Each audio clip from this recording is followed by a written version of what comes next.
마음이 잠시 머무는 시간, 여기는 마음 오롯이입니다. 여러분은 사람을 볼 때 좋은 사람인지 나쁜 사람인지 어떻게 알아차리나요? 우리는 늘 사람을 보고 판단하지만 때때로 그 판단이 틀리기도 합니다. 처음엔 다정했던 사람이 나중에 돌변하는 순간, 믿고 의지했던 사람이 나를 속이고 있었던 순간, 혹시 여러분도 이런 경험 한 번쯤 있지 않나요? 그 사람을 처음부터 제대로 알았다면 그 관계를 맺지 않았을 텐데. 그렇다면 우리는 어떻게 해야 할까요?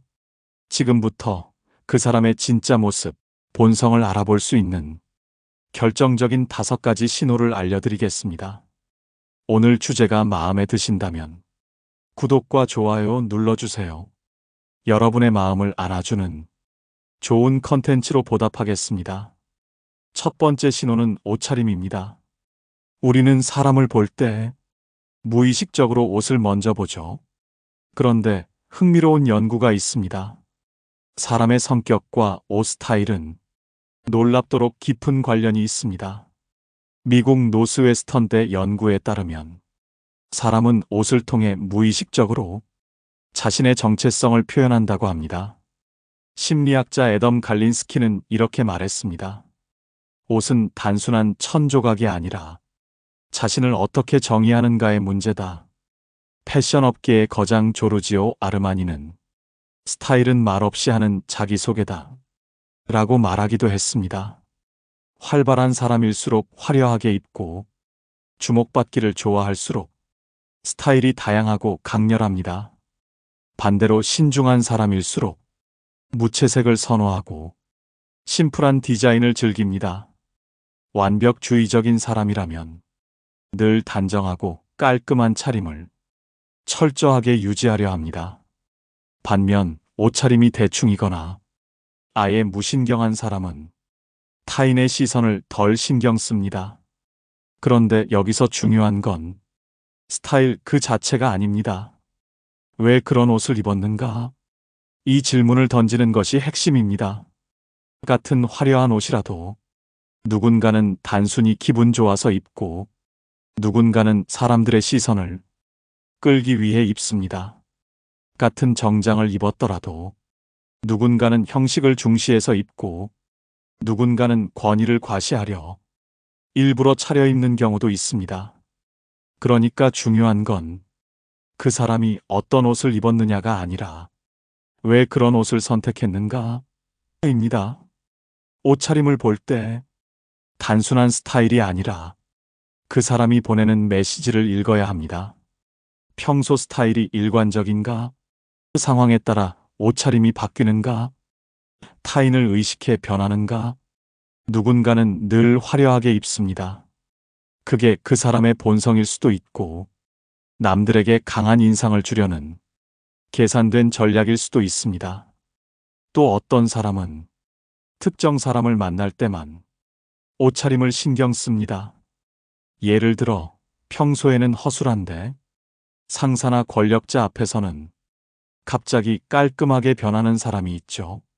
그렇다면 그 사람은 평소에는 타인을 무시하다가 자신에게 유리할 때만 이미지를 관리하는 사람일 수 있습니다. 이런 작은 신호를 놓치지 않으면 사람을 보는 눈이 달라질 겁니다. 프랑스 철학자 롤랑 바르트는 옷은 기호다. 그 사람이 누구인지 말해주는 조용한 언어다. 라고 했습니다. 사람은 말을 꾸밀 수 있지만 무의식적으로 선택한 옷에서는 자신도 모르게 본성이 드러납니다. 단순한 스타일이 아니라 그 스타일이 만들어진 이유를 보세요. 이것이 사람의 본성을 알아보는 첫 번째 신호입니다. 그렇다면 두 번째 신호는 무엇일까요? 첫 번째 신호는 옷차림이었다면 두 번째 신호는 말버릇입니다. 우리는 흔히 말 한마디에 사람이 드러난다고 하죠. 이건 단순한 속담이 아닙니다. 실제로 연구로도 증명됐습니다. 미국 하버드대 연구에 따르면 사람의 성격은 말투와 단어에서 그대로 드러난다고 합니다. 특히 평소 말버릇은 무의식적으로 튀어나오기 때문에 본성을 숨기기 어렵습니다. 패션은 꾸밀 수 있고 표정은 연기할 수 있지만 말버릇은 속일 수 없습니다. 그렇다면 사람을 볼 때 주의 깊게 들어야 할 말버릇은 첫째, 자기 자랑이 많다. 이런 사람 주변에 꼭 있죠. 대화의 절반 이상이 내가 예전에 나도 그거 알아. 이런 식으로 흐릅니다. 이들은 상대의 말을 듣는 척하면서도 결국엔 내가 더 대단하다를 강조하려 합니다. 사회심리학자 마크 레어리에 따르면 끊임없이 자기 자랑을 하는 사람일수록 실제로는 자기 확신이 부족합니다. 즉, 강해 보이지만 속은 불안한 사람일 가능성이 높습니다. 이런 사람과 가까워지면 처음엔 유능해 보일 수 있어도 결국 자기 이익만 챙길 가능성이 큽니다. 둘째, 남의 말을 끊는다. 혹시 말을 할 때마다 상대가 갑자기 끼어드는 경우 있나요? 대화는 캐치볼과 같습니다. 하지만 이런 사람은 혼자 공을 가지고 놀죠. 심리학자 데보라 테넌 교수는 말을 끊는 행위는 단순한 습관이 아니라 권력과 우위 관계를 드러내는 본능적인 행동이라고 했습니다. 즉, 남의 말을 끊는 사람일수록 자신이 대화를 주도하고 싶거나 상대를 무시하는 경향이 큽니다. 만약 누군가 당신의 말을 자주 끊는다면 그 사람은 당신을 존중하지 않을 가능성이 큽니다. 셋째, 지나치게 겸손한 척한다. 저는 뭐 별거 아닌데요. 아니에요. 저는 잘 못해요. 이렇게 말하면서도 정작 칭찬을 들으면 기분이 좋은 사람. 이런 겸손을 무조건 좋은 태도로 보면 안 됩니다. 겸손을 빙자한 자랑. 이른바 겸손 마케팅이라는 개념이 있습니다. 스탠퍼드대 연구에 따르면 사람들은 자신을 낮추는 척하면서도 더 많은 칭찬을 기대하는 경향이 있습니다. 즉, 진짜 겸손한 사람이 아니라 더 많은 관심을 받고 싶어 하는 사람일 가능성이 높습니다. 이런 유형의 사람들은 자신을 낮추는 척하면서도 실제로는 상대의 반응을 조종하려 합니다. 넷째, 무례한 농담을 자주 한다. 야, 그냥 농담인데 왜 그래? 장난이잖아. 기분 나빴어? 이런 말을 자주 하는 사람. 조심해야 합니다. 심리학자 존 바우만 박사는 농담은 본심이 가장 쉽게 드러나는 순간이라고 했습니다. 즉, 농담 속에는 그 사람의 진짜 감정과 태도가 숨겨져 있습니다. 무례한 농담을 던지는 사람은 상대가 불편해할 걸 알면서도 자신이 우위에 있다는 걸 과시합니다. 더 큰 문제는 이들은 상대가 불쾌해하면 오히려 피해자로 둔갑한다는 것. 내가 언제? 장난이었는데? 하면서 책임을 회피합니다. 이런 사람을 가까이 두면 언젠가는 반드시 상처를 받습니다. 그렇다면 이걸 어떻게 활용할까요? 사람의 본심은 꾸며진 말이 아니라 무의식적으로 튀어나오는 말버릇에서 드러납니다. 자기 이야기만 하는가? 상대의 말을 끝까지 듣는가? 진짜 겸손한가? 농담을 핑계로 무례한가? 이걸 잘 관찰하면 그 사람이 당신을 진짜 존중하는지 아니면 자기 도구로 쓰려는지 빠르게 구별할 수 있습니다. 말이 그 사람을 만든다. 독일 철학자 비트겐슈타인은 내 언어의 한계가 곧 내 세계의 한계다 라고 했습니다. 사람의 말 속에는 그 사람이 살아온 방식과 사고방식, 태도, 가치관이 모두 녹아 있습니다. 이제부터 대화를 나눌 때 그 사람이 어떤 말버릇을 가지고 있는지 들어보세요. 이것이 사람의 본성을 알아보는 두 번째 신호입니다. 그렇다면 세 번째 신호는 무엇일까요? 세 번째 신호는 권력을 쥐었을 때 변하는가입니다. 사람의 본성은 평범할 때보다 힘을 가졌을 때 적나라하게 드러납니다. 미국 스탠퍼드대에서 진행한 유명한 실험이 있습니다. 스탠퍼드 감옥 실험을 들어봤나요? 심리학자 필립 짐바르도 교수는 대학생들을 모집해 교도관과 죄수 역할을 맡겼습니다. 그런데 며칠이 지나자 교도관 역할을 맡은 학생들은 놀라운 변화를 보였습니다. 그들은 점점 더 가혹해졌고 죄수를 모욕하고 강압적으로 통제하기 시작했습니다.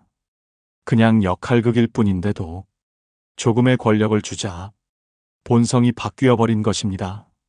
짐바르도 교수는 이 실험을 통해 권력이 사람을 시험한다는 강력한 교훈을 남겼습니다. 그렇다면 일상에서 이런 신호는 어떻게 나타날까요? 첫째, 직급이 올라간 후 변하는 사람. 이런 사람 주변에 꼭 있죠. 평소엔 친절하고 다정했던 사람이 팀장이 되고 나서 돌변합니다. 말투가 명령조로 바뀌고 사소한 실수를 크게 지적하고 부하 직원을 가차없이 대합니다. 이전까지는 동료처럼 행동했지만 조금만 우위에 서자 사람을 대하는 태도가 바뀌는 거죠. 그렇다면 문제는 이들은 원래 착했던 게 아니라 힘이 없어서 착한 척했던 것입니다. 이런 사람은 더 높은 권력을 가지면 더 독해질 가능성이 높습니다. 둘째, 돈이 많아진 후 변하는 사람. 어릴 때부터 친했던 친구, 같이 힘들게 살던 사람이었습니다. 그런데 어느 날, 그 친구가 돈을 많이 벌기 시작했습니다. 말투가 달라지고, 사람을 대하는 태도가 변하고, 점점 무례해지는 모습이 보입니다. 예전엔 작은 것도 나누고, 고민도 함께 나눴던 사람이, 이제는 사람을 가려 만나고, 돈 없는 사람을 무시하기 시작합니다. 하버드대 경제심리학 연구에 따르면 사람은 돈이 많아질수록 공감 능력이 줄어든다고 합니다. 즉, 돈이 그 사람을 바꾼 게 아니라 그 사람의 본성이 드러난 것입니다. 셋째, 작은 권한을 가졌을 때 변하는 사람. 이런 사람도 꼭 있습니다. 조금만 권력을 쥐면 완전히 달라지는 사람. 직장에서 작은 권한을 갖자 후배들에게 갑질을 하기 시작합니다. 모임에서 총무를 맡더니 돈 문제로 사람을 좌지우지하려 합니다. 심리학자 D. 킨슬리 박사는 작은 권력을 가졌을 때 그 사람의 본성이 그대로 드러난다고 했습니다. 이들은 권력을 휘두르는 것에 쾌감을 느끼며 상대를 지배하려 합니다. 작은 권력 앞에서도 변하는 사람이라면 더 큰 힘을 가지면 더 위험해질 가능성이 높습니다. 그렇다면 이걸 어떻게 활용할까요? 사람을 볼 때 중요한 것은 그 사람이 힘을 가졌을 때 변하는가입니다. 직급이 높아졌을 때 태도는? 돈이 많아지면 달라지는가? 작은 권한을 쥐었을 때 변하는가? 사람은 평범할 때는 착할 수 있습니다. 하지만 힘을 가지면 그 본성이 반드시 드러나게 됩니다. 작은 권력이 시험대가 됩니다. 거기서 무례해진다면 더 큰 힘을 가지면 더 위험해질 사람입니다. 독일 철학자 니체는 말했습니다. 권력은 인간을 타락시키지 않는다. 다만 권력은 인간을 드러낼 뿐이다. 이제부터 주변을 잘 보세요. 작은 우위에 섰을 때 어떤 사람은 더 배려하고 어떤 사람은 더 거만해집니다. 그 차이를 놓치지 않는다면 신뢰할 사람과 멀리할 사람을 더 쉽게 구별할 수 있을 것입니다. 이것이 사람의 본성을 알아보는 세 번째 신호입니다. 그렇다면 네 번째 신호는 무엇일까요? 네 번째 신호는 약속을 쉽게 깨는 사람입니다. 사람을 신뢰할 수 있는지 가장 쉽게 알아보는 방법이 있습니다. 이 사람이 약속을 지키는가? 약속을 쉽게 여기는 사람은 책임감이 부족한 경우가 많습니다. 미국 듀크대 심리학 연구에 따르면 약속을 쉽게 깨는 사람일수록 관계에서도 신뢰도가 낮다고 합니다. 즉, 약속을 대하는 태도가 그 사람의 성품을 보여준다는 것. 그렇다면 어떤 약속이 가장 위험할까요? 첫째, 약속을 아무렇지 않게 취소하는 사람. 이런 사람 주변에 꼭 있죠.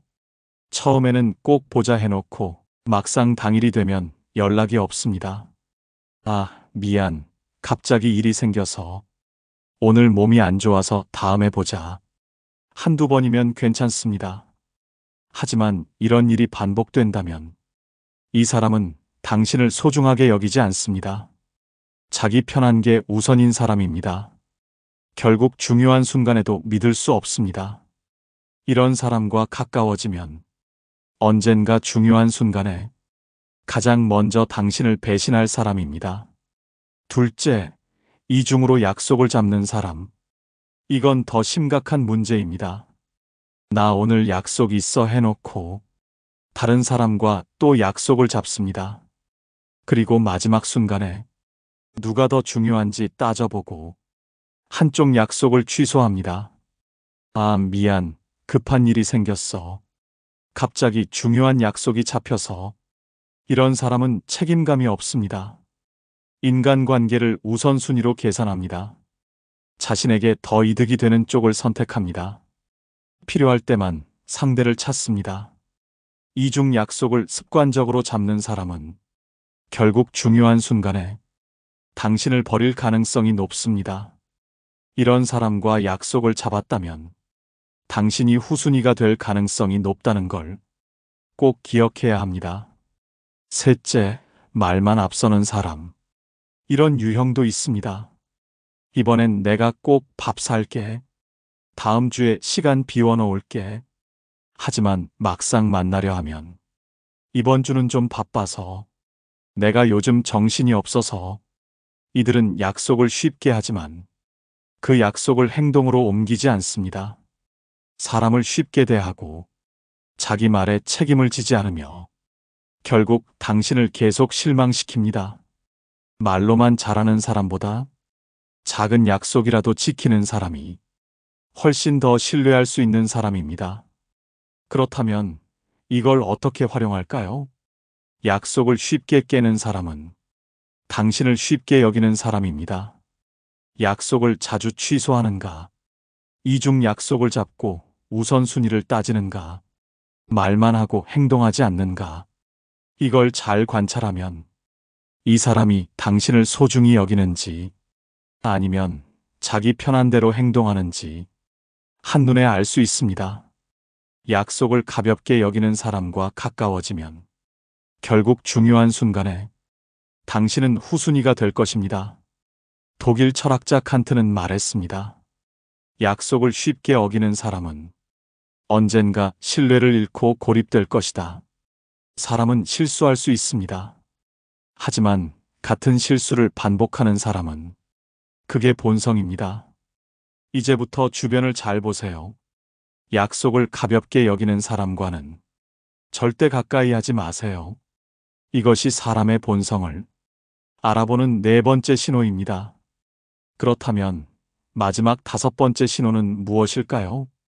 첫 번째 신호는 옷차림이었고, 두 번째 신호는 말버릇이었습니다. 세 번째 신호는 권력을 쥐었을 때 변하는가였습니다. 네 번째 신호는 약속을 쉽게 깨는 사람이었습니다.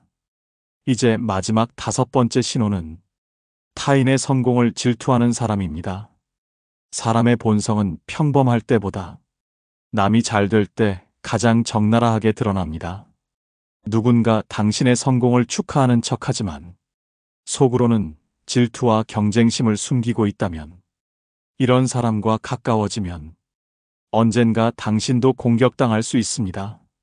미국 UCLA 심리학 연구에 따르면 질투심이 강한 사람일수록 타인의 성공을 받아들이지 못하고 관계를 망칠 확률이 높다고 합니다. 그렇다면 이런 사람들은 어떻게 행동할까요? 첫째, 처음엔 칭찬하다가 나중엔 깎아내린다.